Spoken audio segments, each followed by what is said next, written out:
Hariom. Thank you Vijay ji. आप सभी का गीता अध्ययन के इस सेशन में स्वागत, जहां हम राणा सर से छठे अध्याय के बारे में गहराई से जान रहे हैं। आज अभी हमने शशि दीदी से छठे अध्याय का उच्चारण बहुत ही अच्छे से सीखा और अब बारी है छठे अध्याय के 43वें श्लोक को राणा सर के मुख से सुनने की। सर से निवेदन की अगर 2 मिनट का टाइम दें तो मैं कुछ एक्सपीरियंस शेयर कर सकती हूँ। व्हाई नॉट, बिल्कुल करिए जी। कल हमने बात की थी छठे अध्याय के 42वें श्लोक की, जिसमें बाद में ये चर्चा भी हुई थी कि ऐसे योगी की बात कही गई थी जो कि अच्छे पथ पर चल रहा होता है, योगमय पथ पर चलता है, लेकिन किसी कारणवश थोड़ी सी बाधा आ जाने से उसको दोबारा से जन्म लेना पड़ता है और फिर वो कैसे परिवार में जन्म लेते हैं ऐसे व्यक्ति, उसकी बात हो रही थी। तो मैं अपने आप को रोक नहीं पाई और जिनकी प्रेरणा से हम ये सब ग्रुप शुरू कर पाए, मैं आज फिर से उन्हीं की बात करना चाहूंगी, मेरे नाना ब्रह्मदत्त शास्त्री जी और नानी माँ कुशल्या देवी जी। जब ऐसे कपल की बात की गई कि ऐसे लोग, वैसे तो जो लोग संन्यास में होते हैं, इसमें लिखा गया कि वैसे तो उनको वैवाहिक जीवन में वो जाते ही नहीं हैं, लेकिन यदि वो जाते भी हैं परमात्मा की आज्ञा से जाते हैं और उस समय परमात्मा का उद्देश्य पूरे दूसरों को उनके एग्जाम्पल से ये सिखाना होता है कि किस तरह हम एक अच्छे गृहस्थ में रहकर भी एक संन्यास में जीवन बिता सकते हैं। और फिर जब उस परिवार में बच्चे ऐसे आते हैं, जैसे कि मैं अपनी माता जी की बात करना चाहूंगी, कुसुमलता शर्मा, जो कि केवल 32 इयर्स के थे जब उनका देहांत हुआ, लेकिन सिर्फ 32 वर्ष की आयु में जाने के बावजूद भी अगर आज तक हमारे अंदर कुछ अच्छे संस्कार हैं तो इसीलिए क्योंकि उनका एक जिस रिलेशनशिप जितने भी लोगों से था, स्कूल में वो जॉब करते थे, साइंस टीचर थे, मैं जहाँ पे भी हम चले जाते थे तो हमें उनके गुण ही हमेशा सुनने को मिलते थे। तो एक बार ऐसे ही एक व्यक्ति आया कहीं से घूमता घूमता उनके देहांत के पश्चात और नाना नानी के घर में, और कहने लगा कि मैं कुसुम जी के घर में जाना चाहता हूँ। उन्होंने बोला हाँ जी बताइए। तो उसने ये बताया कि जब मैं जलबेड़ा जाया करता था, वहां बहुत पानी भर जाता था, मैं रिक्शा चलाता था और इतना ज्यादा पानी होता था कि एक एरिया को क्रॉस करने के लिए सबको रिक्शा में से ही बैठ के जाना पड़ता था। वो स्कूल में पढ़ाते थे तो पॉसिबल नहीं था ऐसे जाना। तो कहते जब मैं रिक्शा पुल करता था तो वो मेरे को रास्ते में यही समझाते जाते थे कि आप, जैसे मैंने उनसे बताया कि मैं ड्रिंक करता हूँ, तो कहते वो मुझे बड़े प्यार से समझाते थे कि नहीं तुम्हें ऐसा नहीं करना चाहिए, ऐसा करने से तुम्हारे घर में ये प्रॉब्लम आएगी। कहते वो धीरे धीरे करके उन्होंने मेरी आदत छुड़वा दी और उन्हीं की वजह से आज मैं एक अच्छा जीवन जी पा रहा हूँ। तो ऐसे ऐसे छोटे छोटे जो हर तरह से हमें एक्सपीरियंस सुनने को मिलते थे। तो मुझे जब कल सर ने बताया कि ऐसे लोगों के घर में ही ऐसी संतान जन्म लेती है जो कि लोगों के लिए एक एग्जाम्पल बन जाते हैं, तो मुझे एकदम से क्लिक किया कि वो सब चीजें ऐसे घटित हुई हैं। दो कि हम उस रास्ते पर उतना नहीं चले, तो ये मुझे सर से आज जानना है कि क्यों हम ऐसे घर में आने के बावजूद भी कई बार उन चीजों को इतनी जल्दी से समझ नहीं पाते हैं। उसके बारे में भी मुझे आज आप थोड़ा सा जरूर समझाइए। Thank you sir. सर का स्वागत और सर को प्रणाम।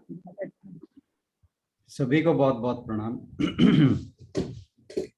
आपकी कहानी सुनकर बहुत अच्छा लगा और बहुत प्रेरणादायक कहानी है, इसमें कोई दो राय नहीं। पहले मैं आपकी ही बात का जिक्र कर लूं। आपने जो कहा कि हमारे अंदर वो संस्कार क्यों नहीं आ पाए, तो पहली तो बात ये है कि आप शायद अपने आप को कम करके आंक रही हैं। दूसरी बात मैं जो कहना चाहूँगा कि हर व्यक्ति के अपने प्रारब्ध कर्म हैं। अब जो आपके नाना नानी थे उनके यहाँ आपकी माता का जो जन्म हुआ वो अपने कर्मों की वजह से हुआ, और आपका जो अपनी माता के यहाँ जन्म हुआ वो अपने कर्मों की वजह से हुआ। तो इस चीज को हम कंपेयर नहीं कर सकते। और रही बात दूसरी के, मैं नहीं समझता किसी को अपने आप को कम करके आंकना चाहिए। आप ये देखिए या ये सोचिए कि भगवान ने आपको एक जो जीवन दिया है, क्या आप उस जीवन का सही उपयोग कर पा रहे हैं कि नहीं, और किस हद तक कर पा रहे हैं, किस स्तर तक कर पा रहे हैं, इस पर मेरे ख्याल से ज्यादा सोचने की जरूरत नहीं है। आप उस सफर पर हैं, ये एक अपने आप में उपलब्धि है। किस स्तर पर हैं ये बात गौण है, इतनी मायने नहीं रखती, इतनी महत्वपूर्ण नहीं है।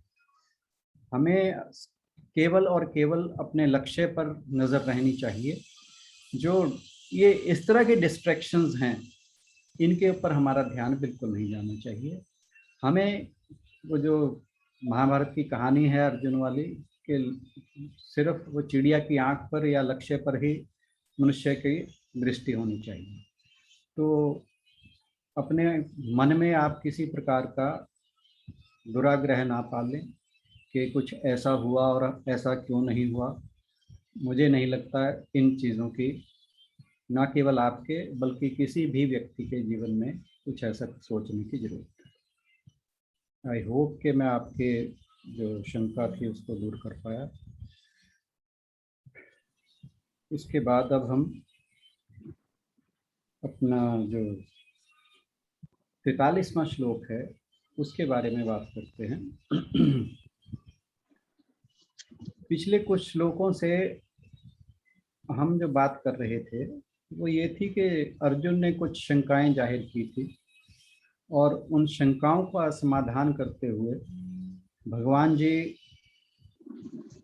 दो साधकों की बात करें। दो साधकों मीन्स दो तरह के साधक, दो श्रेणियों में बांटे जा सकने वाले साधक। एक वे जिन्हें धनी परिवार में जन्म मिलता है, और दूसरे वे जिन्हें योगियों के परिवार में जन्म मिलता है। हालांकि ये जो दोनों साधक हैं या व्यक्ति हैं, दोनों प्रकार के व्यक्ति हैं, इन दोनों ने ध्यान योग का अभ्यास किया था, परंतु जो पहले प्रकार के साधक हैं जिनका जन्म संपन्न परिवारों में होता है, उनको संपन्न परिवार, जैसे हमने कल चर्चा की थी, परसों भी की थी, इसलिए मिलते हैं कि उनके मन में कुछ इच्छाएं शेष रह गई थी, कुछ सांसारिक इच्छाएं रह गई थी। हालांकि वो आध्यात्मिक यात्रा पर चल रहे थे, ध्यान योग का अभ्यास भी कर रहे थे, बावजूद इसके उनके मन में कुछ सांसारिक इच्छाएं अभी शेष थी, और उन्हें संपन्न परिवार इसलिए उपलब्ध हुआ ताकि उनके मन में जो शेष सांसारिक इच्छाएं थी उनका निवारण हो सके, और उनका जो आध्यात्मिक सफर है वह सुचारू रूप से चल सके। अब आते हैं दूसरे प्रकार के साधक की बात, जिसका पुनर्जन्म योगियों के यहाँ होता है।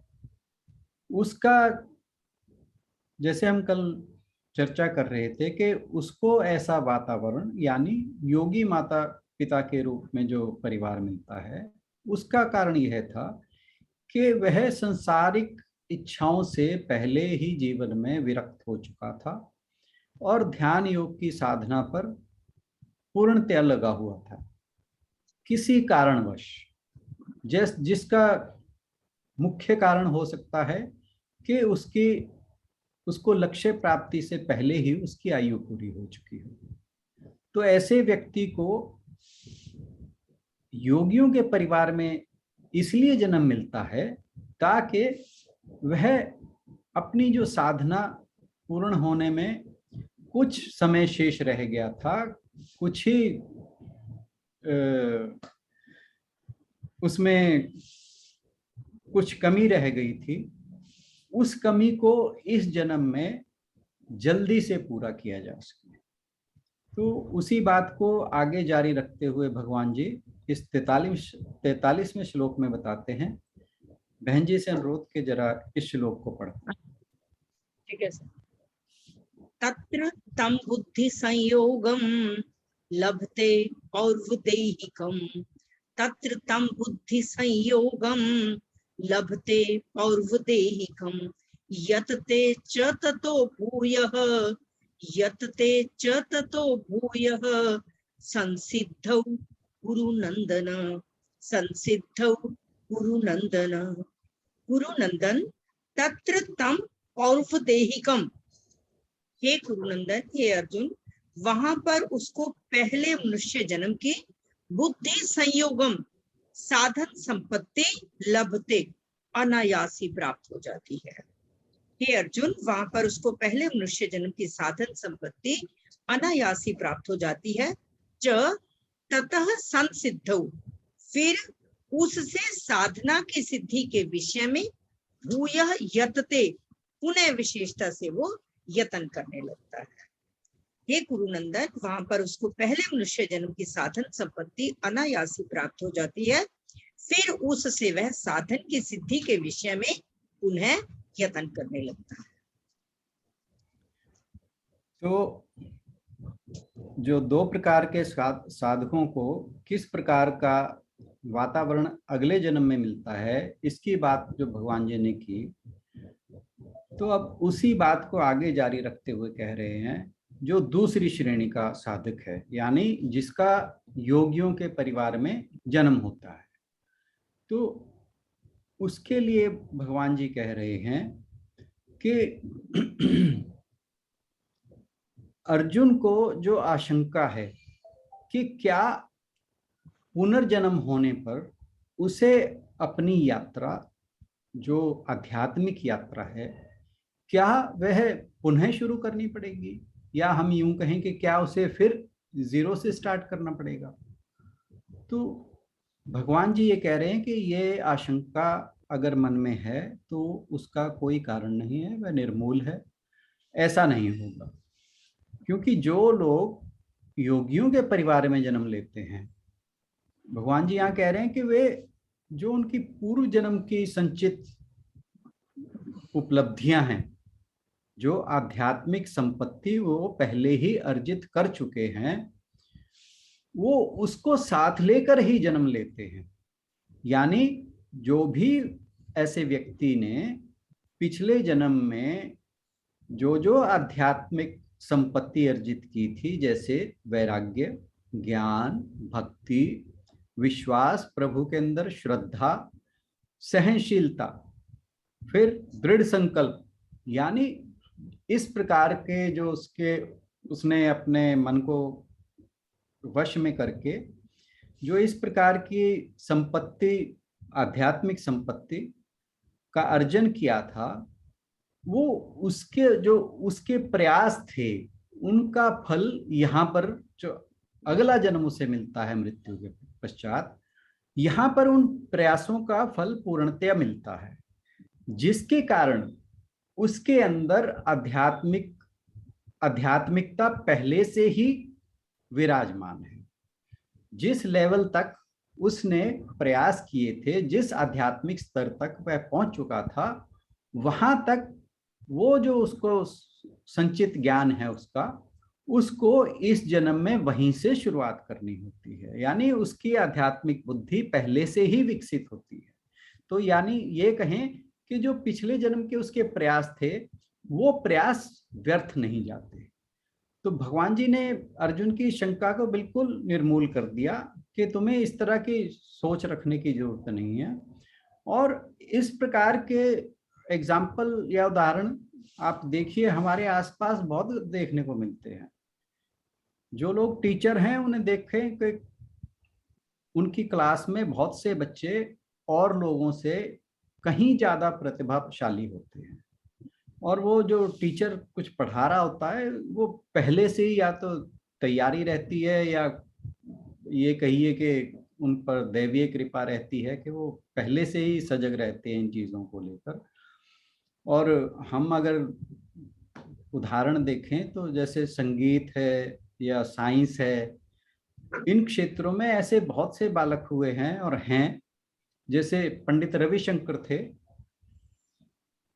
वो विश्व प्रसिद्ध वो थे, क्या नाम है, सितार वादक। उनकी पुत्री अनुष्का शंकर, वो उनसे भी ज्यादा प्रसिद्ध है विश्व में। ऐसे ही एक तबला वादक थे उस्ताद अल्लाह रखा खान। उनका जो बच्चा था नहीं, अब भी हैं, जाकिर हुसैन, वो भी तबला वादक ही हैं। और वो बहुत ही छोटी आयु में, मेरे ख्याल शायद 4-5 साल की आयु में ही स्टेज पर प्रोग्राम करने लगे थे। इसी प्रकार अनुष्का शंकर। और इसी प्रकार अभी कुछ वर्ष पहले की बात है, एक बालक जो है कोर्ट से परमिशन लेकर बीएससी की परीक्षा उसने मेरे ख्याल 10-12 साल की उम्र में दे दी। और फिर उसके बाद वो उच्च शिक्षा के लिए, शायद पीएचडी वगैरह के लिए वो यूएस वगैरह चला गया। मुझे पूरी तरह याद नहीं है सारा दृष्टांत, पर कहने का भाव ये है कि इस तरह की प्रतिभाएं हैं। और यह कुछ ऐसा नहीं हो सकता कि उसने 4-5 साल या 10 साल में ही सारा ज्ञान अर्जित कर लिया। ये सिर्फ और सिर्फ पूर्व जन्म में उसके जो अर्जित कर्म है, संचित कर्म है, और जो प्रयास किए गए हैं, उनका ही फल होता है। तो ऐसे विलक्षण जो प्रतिभाएं हैं, उनको प्रकृति का लाभ मिलता है। और प्रकृति किस लिए कैसे लाभ देती है? जैसे भगवान जी ने कहा था कि मैं कर्म फल में मेरा कोई इंटरवेंशन नहीं है। जो व्यक्ति जैसे कर्म करता है, प्रकृति के अनुसार उसे वैसे ही फल मिलते हैं। तो ये जो उसे जिन माता पिता के जीन्स मिले हैं, जैसे हमने पंडित रविशंकर की बात की या उस्ताद अल्लाह रखा खान की बात की, तो उनके जो पुत्र हुए हैं या पुत्री हुई हैं, उनको माता पिता, जो हम बात यहाँ पर कर रहे हैं कि इस प्रकार के माता पिता मिलते हैं, तो वो उस क्षेत्र में महारत हासिल करने जो उनके माता पिता ने की, उन्होंने पूरा जीवन लगा दिया उस महारत को हासिल करने में। जबकि इन्होंने कुछ जन्म के कुछ ही वर्षों पश्चात ये पूरे विश्व में प्रसिद्ध हो गए उसी क्षेत्र के अंदर। तो इसी प्रकार जो व्यक्ति योगियों के परिवार में जन्म लेते हैं, जो साधक मृत्यु प्रांत योगियों के परिवार में जन्म लेते हैं, उन्हें भी प्रकृति का वैसा ही फल मिलता है जो उनके पूर्व जन्म के प्रयास थे। ऐसे बच्चे बहुत ही कम उम्र में सत्संग, प्रवचन और स्वाध्याय, ज्ञान अर्जित करने की उसमें चेष्टा, ये इन चीजों के प्रति उनके अंदर बचपन से ही आकर्षण होता है उनको। यानी जैसे हम अपने बच्चों के लिए प्रयास करते हैं कि वो इस तरह के संस्कार सीखें, परंतु उनमें पूर्व जन्म के संस्कार ही इस तरह से रहते हैं और वो बिना किसी के कहे सुने उनके अंदर इस तरह का भाव जन्म से ही होता है। और वो तुरंत जैसे जैसे उनकी आयु बढ़ती है, वो उसी तरह का वातावरण पसंद करने लगते हैं, उसी तरह का जो क्षेत्र है, उसी क्षेत्र के अंदर ज्यादा अपने आप को आगे बढ़ाने की कोशिश करते हैं। और ये भी देखिए कि वो कोई इसके लिए एफर्ट नहीं करते, वो क्योंकि पिछले जन्म में वो प्रयास कर चुके हैं, तो इस जन्म में उनका स्वभाव ही ऐसा होता है कि वो उसी तरफ आकर्षित होते हैं। और जब वो अपनी आध्यात्मिक यात्रा जो उन्होंने पहले से जहां उनकी खत्म हुई थी, तो उस लेवल तक पहुंचते पहुंचते उन्हें बहुत ज्यादा समय नहीं लगता, वो बहुत ही जल्द उस लेवल तक, उस स्तर तक पहुंच जाते हैं और उससे आगे फिर उनकी यात्रा शुरू होती है। इसके अंदर सबसे जो नोटिस करने वाले एग्जाम्पल मैं बता सकता हूँ, वो एक तो सुखदेव जी का है, शंकराचार्य जी का है, स्वामी विवेकानंद का है, जहां तक मुझे याद है स्वामी दयानंद का भी है, और भी बहुत होंगे, फिलहाल मुझे इतने ही याद आ रहे हैं। तो बहुत ही अल्पायु में उनके हृदय के अंदर ये जितने भी इस तरह के सिद्ध पुरुष हुए हैं, बहुत ही अल्पायु में उनके अंदर ज्ञान का उदय हो गया था।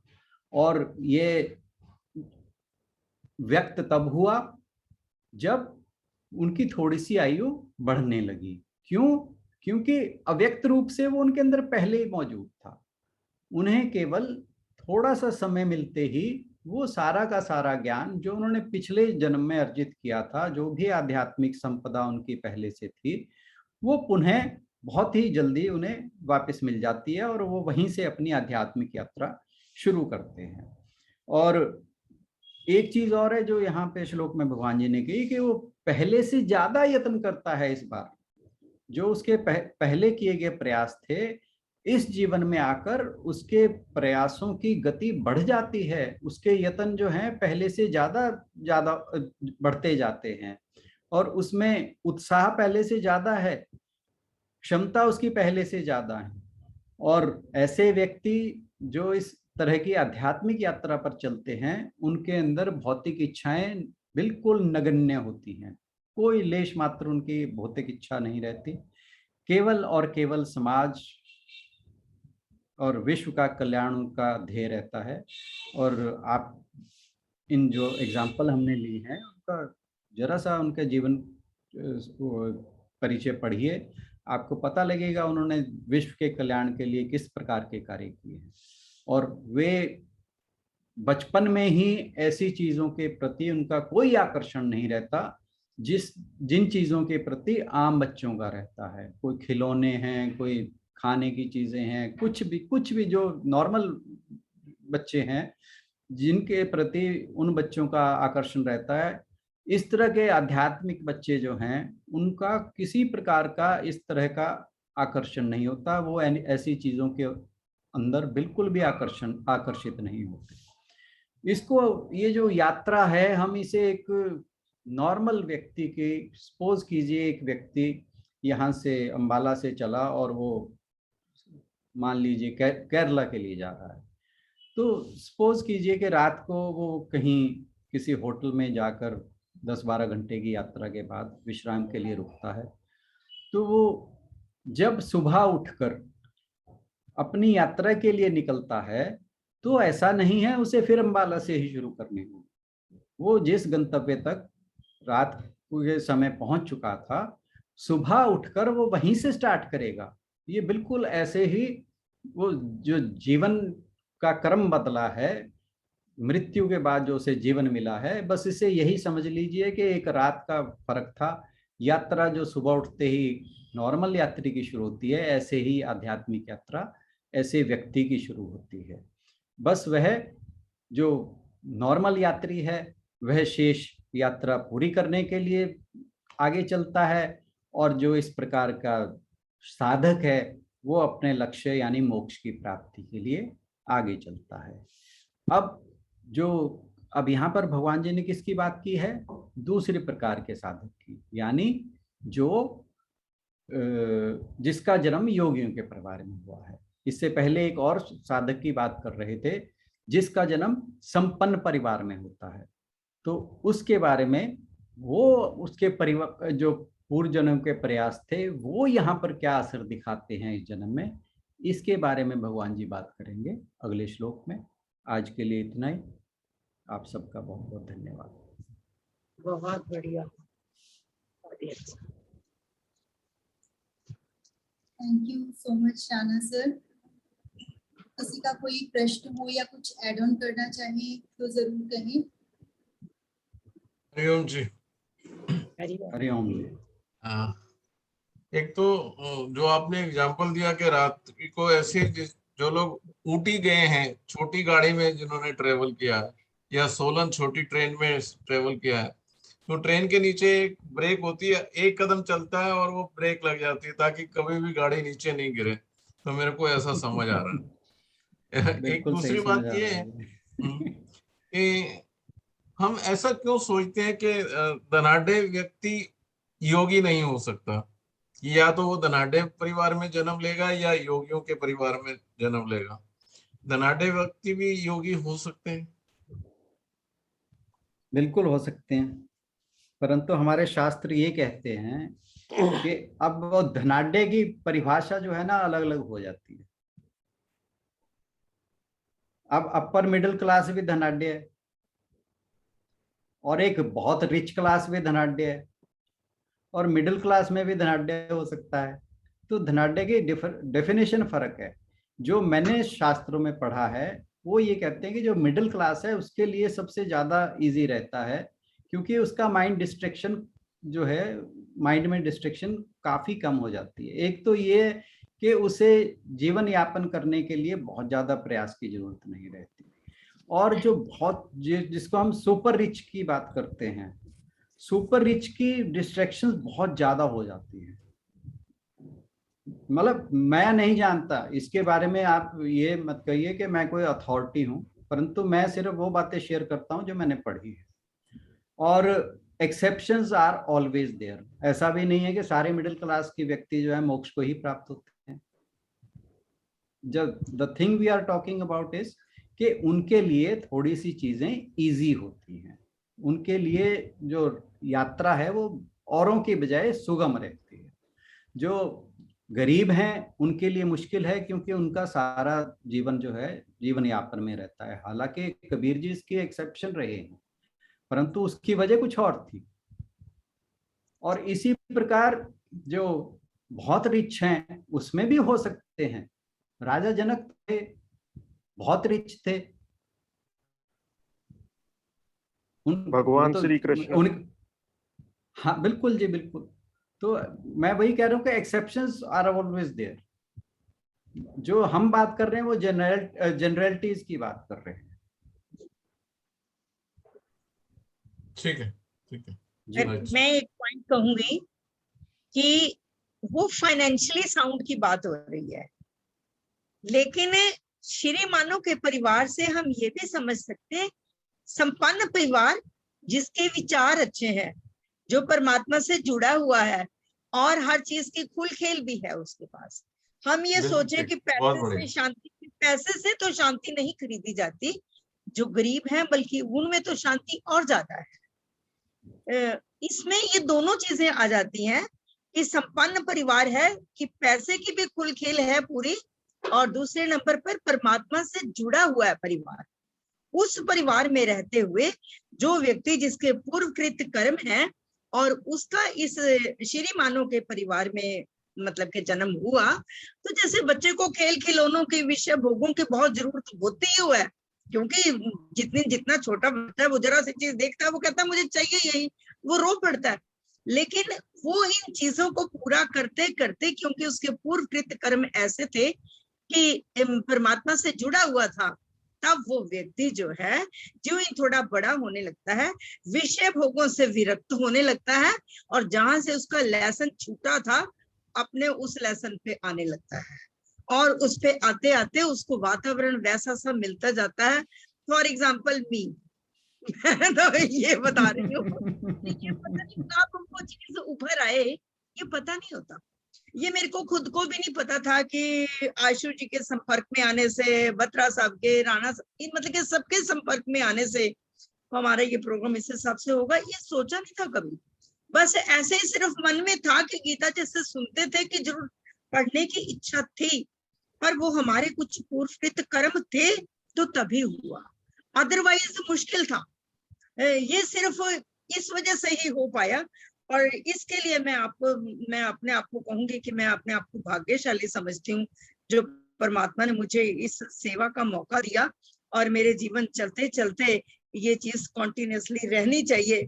मैं हो जाती हूँ फेडअप, लेकिन फेडअप होना नहीं चाहिए। आशु जी, संगीता जी कुछ कहना चाह रहे हैं। संगीता जी कुछ, हाँ जी।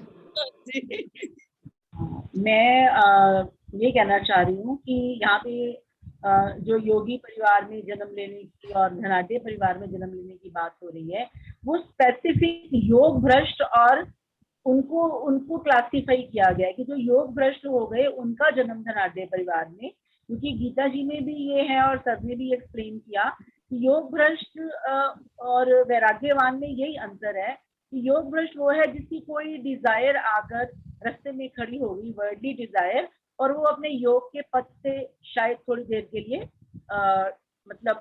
डिरेल हो गया। तो उस डिजायर को पूरा करने के लिए जिसने उसको योग के रास्ते से डिरेल किया है, सिर्फ एक वो हर्डल है, उसको पूरा करने के लिए उसका जन्म धनाढ्य परिवार में हुआ, शायद ये मुझे समझ में आया। और जो वैराग्य है उसका जन्म सिर्फ और सिर्फ योगी परिवार में इसलिए हुआ कि वो डिरेल नहीं हुआ, उसकी आयु समाप्त हो गई और जहाँ वो तो पढ़ रहा है, मतलब अपनी यात्रा पे है, वो पिछले जन्म में भी उसकी कोई डिजायर नहीं थी। तो जब डिजायर थी ही नहीं तो उनको पूरा करने के लिए उसको धनाढ्य परिवार में जन्म देने की कोई जरूरत ही नहीं थी ईश्वर को, तो इसलिए वो योगी के परिवार में, जितना मुझे समझ में आया। सर ज्यादा क्लियर करेंगे इस चीज को। नहीं, बिल्कुल ठीक। नहीं, बहुत अच्छा। हम ना तो योग भ्रष्ट है, ना ही वैरागी हैं। हम यात्रा में हैं, पर नीदर वी आर योग भ्रष्ट nor we are Vairagi of पिछले जन्म। तो हमारी है नहीं, मुझे ऐसा लगता है, मतलब इसलिए मतलब जो ये इस दो श्लोकों में जो स्पेसिफिकली बताया है वो इसीलिए बताया था धनाढ्य परिवार की बात बतरस करने की। और दूसरी बात ये है कि वो एक छोटा सा दृष्टांत की भगवान विष्णु नारद जी के साथ निकले हैं और बोले कि चलो मैं अपने भक्तों के चलता हूँ लेके तुम्हें। तो वो पहले बहुत अमीर भक्त के घर में गए, उसने बड़ी सेवा की उनकी और उन्होंने उसको खूब आशीर्वाद दिए, फलो फूलो समृद्ध हो, खूब तुम्हारी धन संपदा में भक्ति में हर तरह से वृद्धि हो। और उसके बाद फिर वो एक बहुत गरीब साधक के घर गए जिसके पास सिर्फ एक बकरी थी, उसने दूध पिलाया, सेवा की, तो उसको आशीर्वाद दिया कि तुम्हारी ये बकरी मर जाए। तो नारद जी बड़े हैरान हुए कि जो अमीर है उसको तो आपने और अमीर होने का आशीर्वाद दे दिया, और जो ये बेचारा गरीब है जिसके जीवन यापन का एकमात्र आधार ये बकरी है, उसको आपने मरने का वो दिया। तो भगवान मुस्कुराए और बोले कि इसके और मेरे बीच में सिर्फ ये बकरी का ही मोह अटका हुआ है। तो कैसे, तो मेरे पास ये जल्दी आए इसलिए मैंने ये आशीर्वाद दिया। तो मतलब जो जितना मेटेरियलिस्टिक वे में निर्धन है, दरिद्र है, कहा तो यही जाता है कि वो ज्यादा प्रिय है भगवान को। और आप वर्डली सेंस में भी अगर देखेंगे तो ऐसे लोगों के बच्चे ज्यादा स्ट्रगल करते हैं, वो ज्यादा राइज करते हैं। तो वर्डली सेंस में भी ईश्वर की उनपे कृपा है जो दरिद्र है। और तीसरी बात जो सर ने बोली कि रविशंकर जी और अनुष्का शर्मा का एग्जाम्पल दिया, देन उस्ताद अल्लाह रखा खां और उनके बेटे का जाकिर हुसैन जी का एग्जाम्पल दिया।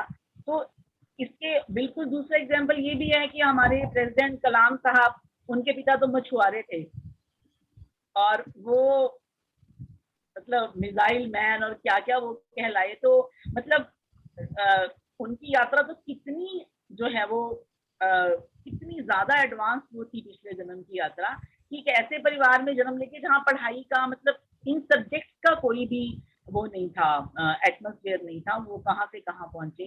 तो ये प्रभु की लीला है मुझे लगता है। और दरिद्रता और पैसा ये है अप टू सम एक्सटेंड में हमारी जिंदगी में रुकावट भी बनता है।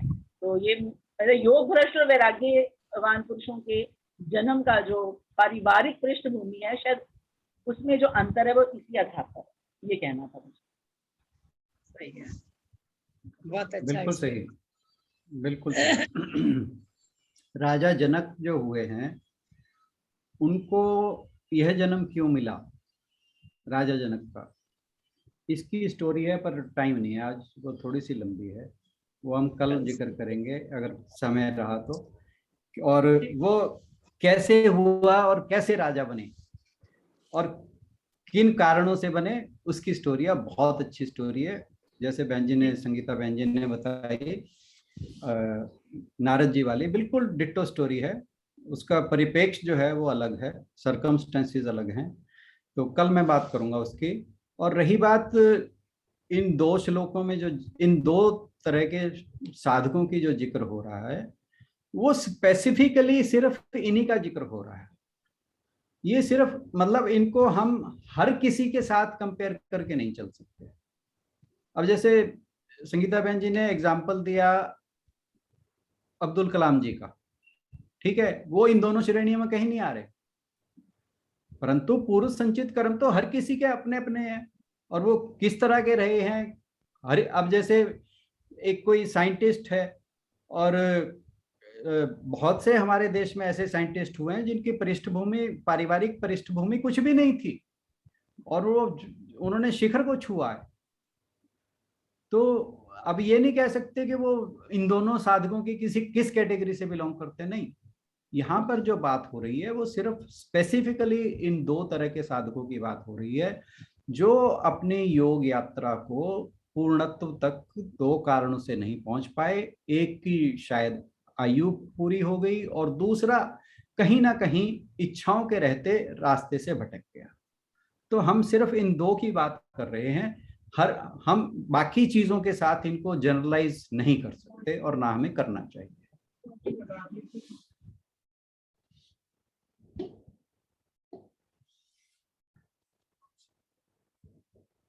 म्यूट है मैन जी आप। बहुत बहुत धन्यवाद सभी की कंट्रीब्यूशन के लिए, क्योंकि सब अपने अपने विचार रखते हैं तो उस बात को समझने में और ज्यादा सुविधा हो जाती है। बहुत बहुत धन्यवाद। इसी के साथ आज समापन की ओर बढ़ेंगे और कल इसी चर्चा को हम आगे जारी रखेंगे। शशि दीदी से निवेदन कि समापन की ओर बढ़े। सर्वे भवन्तु सुखिनः, सर्वे सन्तु निरामया, सर्वे भद्राणि पश्यन्तु, मा कश्चित् दुःखभाग् भवेत्, मा कश्चित् दुःखभाग् भवेत्। गौ माता की परम कृपा से सुख समृद्धि का बसेरा, गोधन से दुख दरिद्र भागे, सब ग्रंथों का सार घनेरा। बोल गौ माता की। ओम ब्रह्म अर्पणम अस्तु, ओम ब्रह्म अर्पणम अस्तु, ओम ब्रह्म अर्पणम अस्तु। हरिओम जी। सत्संग का बहुत आनंद आया और हमारी ये श्रृंखला दिन प्रतिदिन बढ़ती जाए। बहुत सार्थक रही आज की चर्चा। सभी के सहयोग के लिए धन्यवाद। और बत्रा सर, शशि दीदी और सबसे कहना चाहूंगी कि पहले लगता था कि पी तो बहुत ज्यादा रहे थे इधर उधर से, पर वो सारा ऐसे लगता था कि वॉमिट ही होता जा रहा था, कुछ अंदर तो जाता ही नहीं था। लेकिन अब थोड़ा थोड़ा ऐसा लगता है कि एक एक ड्रॉप करके, मतलब फीलिंग आती है वो जब आपको सुनते हैं ना सबको, कि कुछ तो अंदर समा रहा है। दो की अभी वो घड़ा बिल्कुल खाली था तो उसे बहुत भरने में भी तो पता नहीं कितना भर पाएंगे, लेकिन हाँ मतलब वो खुशी होती है और सच में बहुत अच्छा लगता है इस ग्रुप के अंदर बैठ के।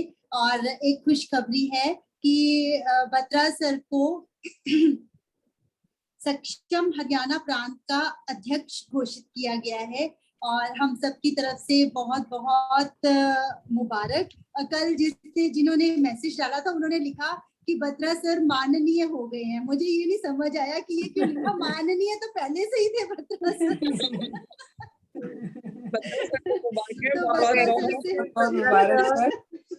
बहुत बहुत बधाई जी। बहुत बहुत धन्यवाद। जितनी जिस लगन से दीदी ने कहा कि कैसे हो जाएगा ये, दीदी ने जैसे शुरू में बोला कि कैसे हो जाएगा मेरे को नहीं पता था, लेकिन ये तो मैं कहूंगी कि जैसे सर ने भी एक बार बताया था कि भाव जो है आपका वो इफेक्टिव तो कभी ना कभी होता है, चाहे वो आज हो, चाहे 10 साल बाद हो, चाहे अगले जन्म में हो, कभी भी जाके वो हो सकता है, वो नहीं हमें पता। ऐसे ही शशि दीदी का भाव बहुत गहरा था जब भी उनसे मिलते थे कि नहीं ऐसे चलाना है, ऐसे चलाना है, और वो सच में बहुत अच्छे से चल रहा है। ऐसे ही नरेंद्र सर को जब भी हमने विजुअली चैलेंज्ड बच्चों के लिए बहुत मेहनत से सबको साथ में जोड़ते हुए देखा है, तो वो सच में डिजर्व करते हैं इस चीज के लिए। बहुत बहुत शुभकामनाएं। और सर से निवेदन की हमें लड्डू वर्चुअली, वैसे मैंने सर को बोला है कि हमें हम ठंड आ गए ऐसे खाते खाते हमें सच्ची के लड्डू खिलाओ। मैं ताली बजा रही हूँ। हम बजा चुके। मेरी देखी नहीं थी, किसी ने बजा तो मैं तब से नहीं हूँ जब से आशु ने बोला है, मैं देख ही नहीं रहा था। फिर मैंने नहीं देख लीजिए, आपकी ताली बजती हुई सबने देख लिया, आप निश्चिंत रहिए। बोल नहीं रहे जिनके लिए बजा रही हूँ। वो माननीय होते हैं, माननीय को जल्दी जल्दी नहीं बोलते होते। बहुत बहुत धन्यवाद शुभकामनाओं के लिए। एक्चुअली सक्षम जो है ये एक पूरे देश व्यापी संगठन है। नागपुर में इसका हेडक्वार्टर है और दिव्यांगों के लिए काम करता है और पिछले 15-20 साल से काम कर रहा है। मैं रिटायरमेंट के बाद ही जुड़ा था और मैंने शायद आपसे शेयर किया था कि मेरे को नेत्रहीनों के लिए कार्य करना था, क्योंकि मेरी दोती जो है वो नेत्र विहीन होने से बच गई थी और उस समय का मैंने सोचा हुआ था कि जब मौका मिलेगा मैं काम करूंगा। तो उस प्रॉमिस को पूरा करने के लिए इस संगठन के साथ जोड़ा। तो 4 साल पहले अचानक ही मेरे को ये सचिव का पद दे दिया। जितना बन पड़ा उतना किया। अभी हमारे अध्यक्ष जो थे डॉक्टर भरत ठाकुर करनाल में है, वो कई सालों से अध्यक्ष थे, तो वो चाह रहे थे कि मेरे अब सेवानिवृत्त हो जाऊं और उनके पास कुछ और जिम्मेदारियां संगठन ने दी थी। वो कामबा हमारा एक कॉर्निया अंधत्व मुक्त भारत अभियान है, उसके कोऑर्डिनेटर बनाए गए पूरे भारत के लिए। तो जब वैकेंसी हुई तो मेरे को उन्होंने पकड़ा दिया। बैटन है, दौड़ लगाते हुए 3 साल अब वो बैटन पकड़ के दौड़ लगा नहीं, फिर किसी और को दे देंगे। पर जब पद मिला है तो उसको दायित्व मिला है तो उसको निभाना भी जरूरी है, और निभाने के लिए मैं अकेला तो कुछ कर नहीं सकता, आप सबका साथ चाहिए होगा, मिलके ही करेंगे। आप यूं समझिए कि मेरे को ये दायित्व नहीं मिला, आप सबको मिला है, आप सबने सहयोग करना है, हम सबने मिलके काम करना है। सुषमा जी तो हमारे साथ पहले से जुड़े हुए हैं, आशु जी भी जुड़े हुए हैं, और भी कई लोग आर्थिक तौर पे भी सहायता देते रहते हैं, कुछ लोग फिजिकल तौर पे देते हैं, कुछ लोग सिर्फ तालियां बजा के भी, वो भी एक बहुत जरूरी काम है कि तालियां बजा के भी आप लोगों का मनोबल बढ़ाते रहे और ताकि वो लोग दौड़ते रहे। बहुत जरूरी काम है तालियां बजाना, अनुजी इसको कम नहीं समझिए अनुजी। तो इस तरीके से आप सबका साथ मिलेगा, आशा है प्रभु चाहेगा तो जितना बन पड़ेगा करेंगे। आप सबकी शुभकामनाओं के लिए धन्यवाद। और लड्डू आ जाइए 113 नंबर में आज। अच्छा आशु जी लेके आए हैं लड्डू, वेरी गुड। क्या बात है, वेरी गुड। लड्डू भी मोती चूर के आए हैं। मोती चूर के हैं और ऊपर पिस्ता भी लगा हुआ है, बादाम भी लगा हुआ है। हाँ, एक केसर भी है भाई साहब, केसर वाला। हाँ जी बिल्कुल बिल्कुल। बहुत बढ़िया। ये आशु जी का मेरे लिए स्नेह है, तो इतने बढ़िया लड्डू लेके आए हैं, बहुत बहुत शुक्रिया आपका, धन्यवाद। लीजिए एक एक लड्डू लीजिए और जरा जोर से हंसिए।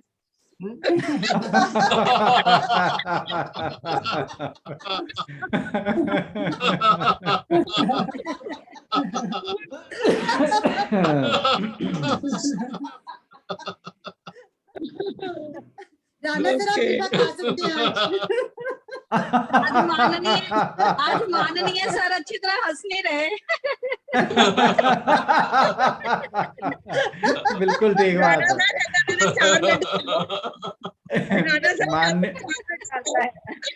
हाँ जी, मैं क्या 4 लड्डू खा सकते हो? मैं खा तो बहुत सकता हूँ। जब मैं खाता हूँ फिर 4 पे नहीं रुकता। खा ही लो आप। वर्चुअल लड्डू तो जितने भी मर्जी खा लो। जब भी आप हमारा ये कार्यक्रम अटेंड करते हैं तो आपको ऐसा तो लगता नहीं होगा कि आप इतनी दूर विदेश में बैठे हैं, आपको ऐसे ही लगता होगा आप पंजाब में बैठे हैं।